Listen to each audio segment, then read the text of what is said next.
Welcome to Are You Killing It, the podcast powered by Peak Performance Partners, where our mission is to help your business achieve success faster. I'm your host, Dr. John Ronaldo, and each week our team of business experts brings you the tools, insights, and strategies you need to kill it in your business. No fluff, just real talk to fuel your growth. Gentlemen, let's dive in. I'm joined here, as always, at least for the time being, with Patrick Stewart, Ricky Navarre, and Kevin Hernandez, the masterminds, the founders, the innovators of this organization called Peak Performance Partners. How are you guys? Doing great. Awesome. Thank you. How you Awesome. doing? Kevin's dancing next Are to me. you right killing here. it? Yeah, you killing it. I know. You're killing it with your dancing, Kevin, is what's going on here. He's got moves. Kevin. I love it. I love it. Well, today we got another fresh topic for all y'all, and thanks for joining us and listening in. Today, leaders building leaders, how to develop your team. This is, I think, is a topic that I think is on everyone's mind. If you're a business leader, if you're a director, coordinator, whatever title you got, part of our role as leaders is developing other leaders. The question is, how do we do that? Yeah. And so, Patrick, I'm just going to start with you. What does it mean? When we talk about leaders building leaders, practically speaking, what does that look like?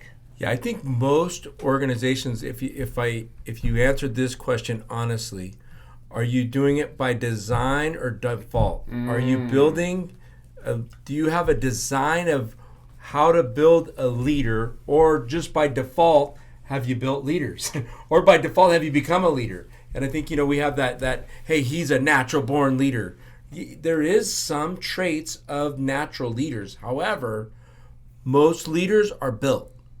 And I think that's the thing that most organizations don't realize, and it goes back to that human capital, right? Like really taking that name, it used to be human resources, right? Now it's human capital.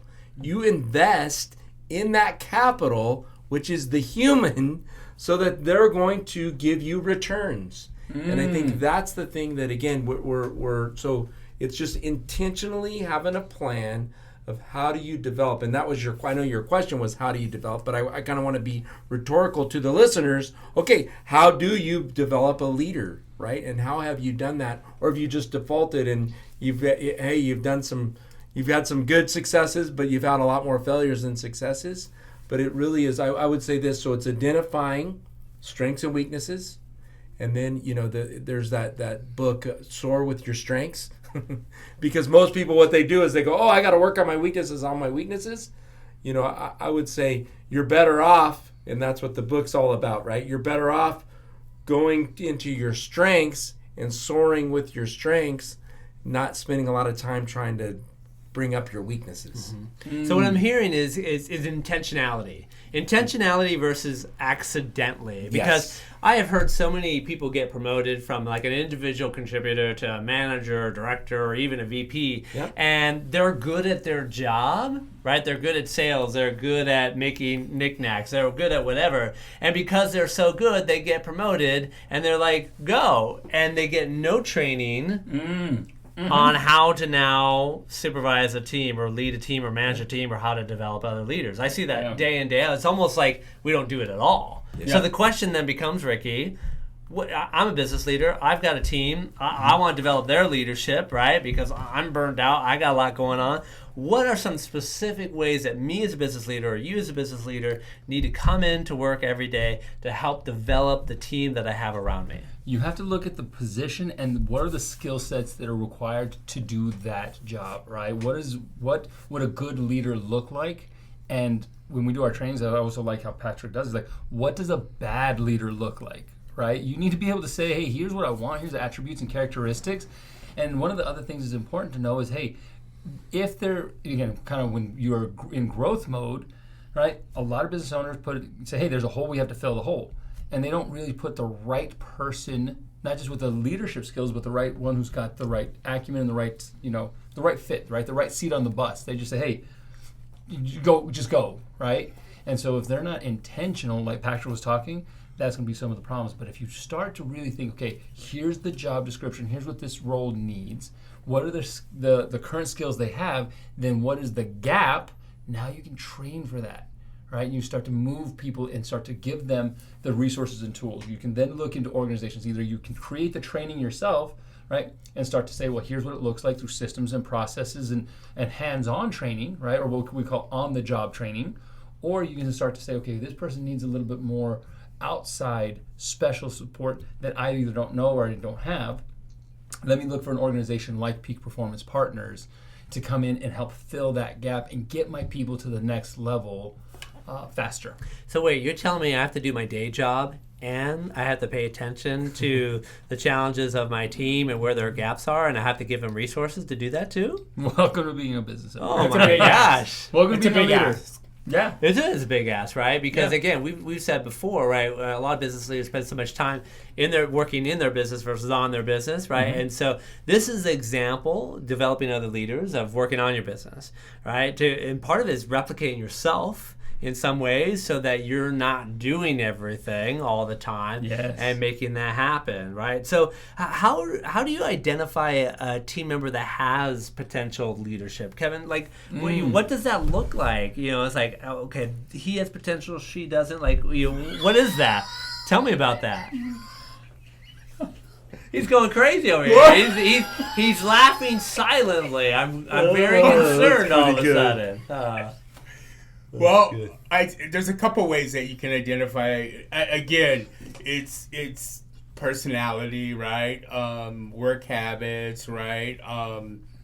How they interact with you as a boss, right? Mm-hmm. I mean, if you're getting a negative tone from someone that's supposedly a up and coming leader, there's an issue there, right? It's how do people react to their environment and the duties and tasks that are assigned to them. Because again, I think a lot of people come into their positions privileged, right? They feel like just showing up is enough. And I want to kind of go back to that Simon Sinek when he was saying, leaders, let's kind of start with why. But there are leaders by title, right? And are they really leaders? Yeah, Right. Leaders inspire. And so if you have someone who just by nature, they show up and they make people better, right? And there's all kinds of leadership styles, but they get the best out of people, and people are you see there's just that different energy around. They might not even recognize themselves because they're not looking for, hey, look at me, look at me, look at me, look at me. I want the job, I want the status, I want the symbol, right? And so they're putting on whatever they're, for whatever reason, but as opposed to the leader who doesn't care, like, I don't care what my title is, I don't care what you need. You need help? How can I help you? Right? And that's where you might start identifying who are going to be the next level leaders in your organization, are those who others gravitate to naturally. So you mentioned a really good point, right? We've talked about servant leadership before on this podcast. So there's an element of servant leadership that's happening there. How can I serve? How can I do what's best for the organization? How can I support my teammates? That's where John Maxwell talked about in the 5 levels of leadership, right? The first level is positional, but you're already talking about the second level. Like, positional leadership is not enough. How do we build relationships? That's what he says. The second level is permission-based leadership. It's about relationship. People follow because they want to. So what I hear you saying is that there's a relational aspect. This individual, as a potential leader, is building relationships with colleagues, with staff, with customers, with whoever, and kind of lead it from a relational point of view versus my title is VP, so you need to follow. Am I hearing that correctly? Yeah.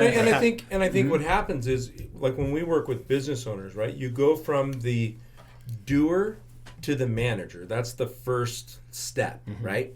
Then you've got to go from the manager to the leader, right? And we like to use the analogy is, hey, you start your company, a football analogy. You're the quarterback. Every snap goes through you.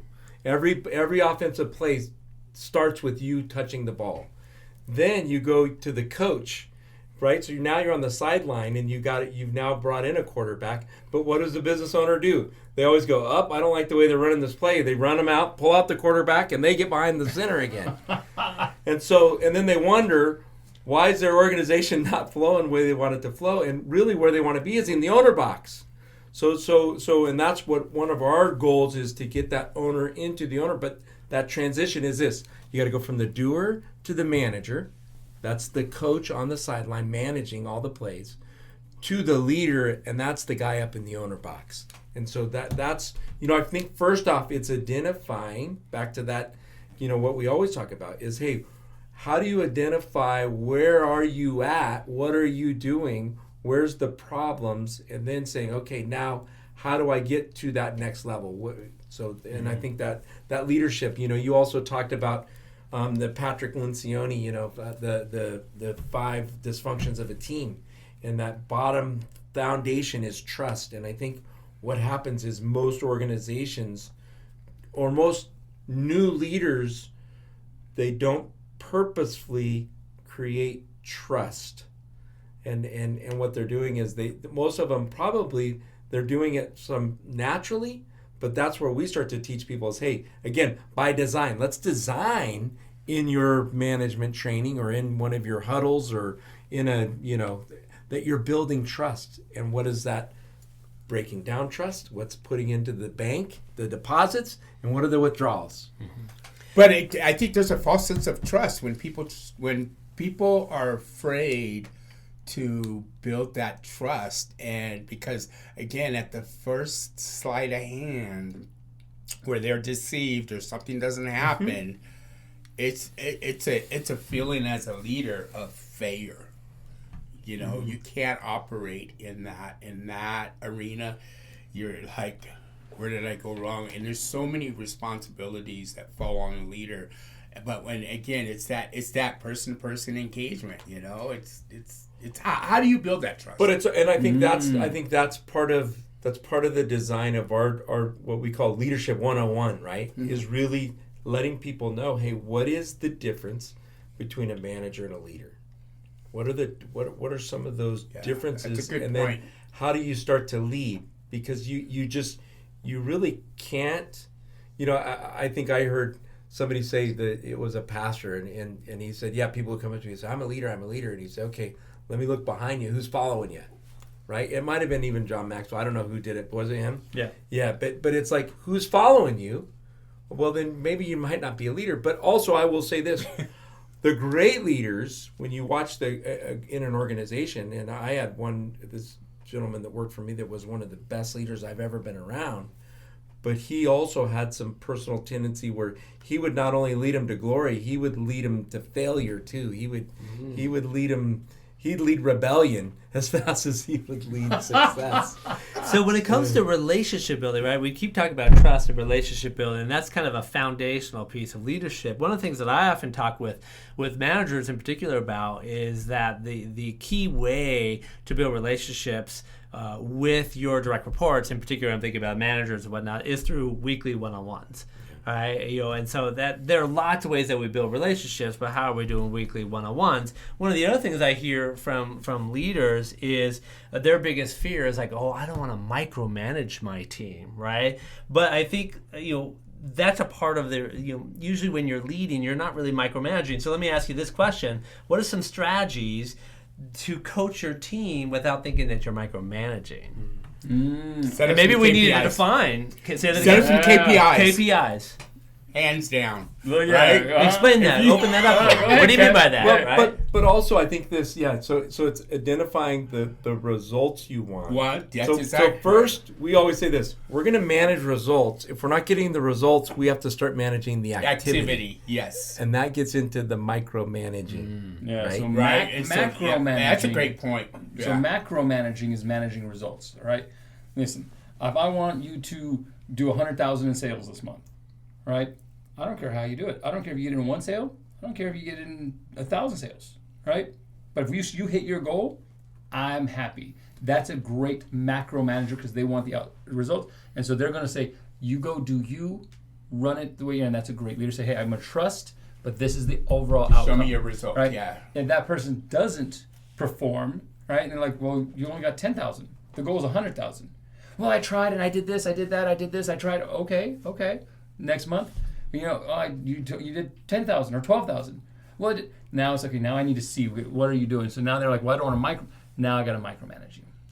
Now, but I think there's a fine line in this conversation here, because I think at some point you want them to do 100,000, but maybe they're only at 50,000 level. So there's some skill development, Patrick, that you were kind of going there. There's some skill development. you as a manager or you as a leader may already have some expertise in sales. So why wait? Why not come in early, not to micromanage, but to give them some training and skills? So, hey, we know that we're aiming for 100,000. It may take a couple months to get there. I'm going to help you do that. Here's some things. Here's some training. Here's some things. Wouldn't that be a strategy? And that's not micromanaging. Well, I would say the answer is yes, and you will find that gap in your one-on-ones. Like you're saying, when you go back to your one-on-ones, Absolutely. you don't wait an entire month to have those kind of conversations of, hey, are you struggling or what's going on? If you're a very active, participant in your team, right? And you think about it as a team, right? You have the huddles, you have the conversations, you have your game plans. So you treat your organization like a team. You want to meet with your team members, say, hey, we're going on the field every single day. What do you need and how can I help you? All right? And if there's something that there's, if you're observant, you're kind of saying, this week they're not, something's a little going on. When I have my one-on-one, hey, how are you doing? I saw this. All right, is there anything I can help you with? Oh, you got it? Okay, all right. And it's giving trust but verify, right? But I always like to say, when you say you got it, when they go, yeah, I have it, I go, well, what does that mean? You have it. Because that's my favorite saying. And I think right along with, identifying if there's a skill deficit, you also have to make sure that you're arming your people with the right tools, right? If you have you can have the right tools in your toolbox, but you may not be using the right tool, right? So there's having the tool and then knowing how to use that tool, right? And when to use that tool. When to use that tool, right? So I'm a department head, I'm a VP, I'm a business owner, I'm running a whole bunch of people, I've got staff under me or the whole organization. How do I build a culture within the organization of developing leaders? What does that look like? How do I, as the owner or as a CEO or as a VP or whatever my title is, how do I model it so that it replicates and other leaders start to realize, hey, this is who we are as an organization? I think that starts with vision, wouldn't you say? Well, yeah, I mean, again, I think there's vision, but I think it truly is. It's you got to design, right? You got to design a plan, right, for the organization. Where's the organization going? Where are the gaps? Who are those people that are helping me get to that point? And then identify, hey, where are their weaknesses? Back to that, how do we train, intentionally train, right? How do I give them the skill set? Right, so it's skill and will. Do they want? If they might have all the willpower, that's the person I'll take every day, all day long. Hey, if they're willing, that's the person I'm gonna put resources into to get them the skills they need. It's attitude, right? You were talking about that. It's coaching, right? Because you're going to be able to coach them. Right. You're asking. They're coachable. You asked something coachable. very, very specific, what I think is really, really powerful. Some of the greatest organizations, hands down, have training programs, and they open it up and they create it by structure. Here's course catalog. Here's all the different courses you can take, right? Have at it. And so those who start to say, want to move up, it's giving them the tools and resources, not shoving it down their throat, saying, hey, you have to go through this, you have to do this. You start to create a culture of, we are an organization that pours into their people. So those who want it can come get it. And those natural leaders are like, I am short in this, I want that. And now you start to develop just by offering. You just make it something where, hey, you want to, all right? You can run it through your HR. If you're a smaller company, then you can do it yourself. You can outsource it, you bring it in-house. But every single great, incredible organization realizes their entire company is built on the arms, blood, sweat, tears, and strength of their team, and they will not get where they need to go without pouring into them both personally and professionally. And what are those goals? And they just make it easy so they don't have to make it doesn't have to be hard. It's just, hey, and then you start to see those people rise up.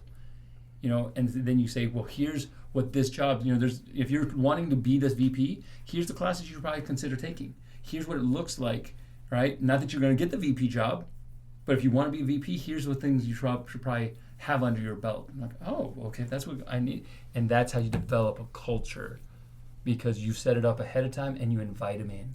And culture is about inviting. It's not about shoving down somebody's throat and saying, here's what we have to do, here's what we're going to do, versus saying, hey, some of the greatest meetings we've ever been in when we come into organizations, they're saying, y'all, I'm not making a move. Here's what we're going to do with Peak Performance Partners, but what do you all think? When everybody gets the buy-in saying, yeah, we want this, and then after that first couple meetings with us, and when Patrick leaves after some leadership training, like, that was amazing. When are they coming back? You know, so that is the way I would do it. Mm-hmm. So I'm thinking of a small organization, 10 people in the organization. They're not necessarily going to have the capacity or bandwidth to be able to be that intentional about these types of things. They're not going to create a peak performance partner university type of program through HR or whatever like that. So what's the solution for that, right? Yes, me as a manager and leader, I should be doing some one-on-one training with folks, but where else do I look for it? Because we're not going to be able to do it in-house. All right, I'm going to jump on this one. Yeah, he already raised his hand. I'm so excited. You're not going to see it, but because of that, our heart is to meet the business owners where they are.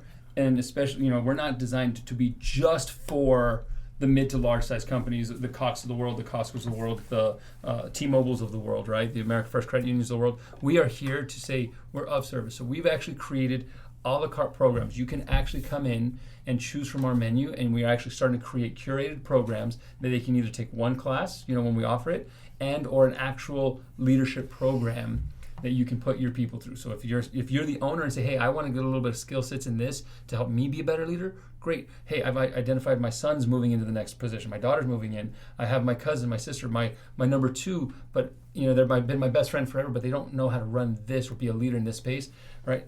I don't want to bring, can't really afford to somebody come into my organization. We're now meeting people where they are, and we're now offering that specific opportunity where people can come in, take classes, and develop them. So we can work with you, curate and kind of create a program for you and your team that, you have team members, they want to come in, we can do it with them, and they can jump in to our existing programs as we offer. And certainly send this podcast, right, to your team, right? Listen to the podcast as a free resource for everybody as well. So, no, I absolutely love that in terms of that. And so what happens, though, if one of my staff members, right, they're learning, they're trying to grow, and they're kind of, their energy's getting low, right? We talked about attitude just a second ago. Mm-hmm. Like, what do we need to do to kind of help people keep their energy, their attitude, their confidence up? Because we all go through those moments where we're feeling down, we can't do this. What can I do as a leader to kind of help keep that energy going? Well, first, I think it's really letting people understand to self-regulate, right? To understand, hey, when you're feeling low, and that energy level, right? When is that energy going from a green to a yellow towards the red? And what creates the green energy, right? What creates that momentum? And so number one, understanding that, but having the team also understand that. So then when you see somebody going into that place, some of the, I would say awareness is number one. Ooh. Like being aware, hey, what is other people's energy? Where are their levels? And then to turn it around, right? That's when it comes down into that personal motivation. Hey, what is important about that person? What is it? Is it something within their job, or is it something outside of the job that they're bringing in?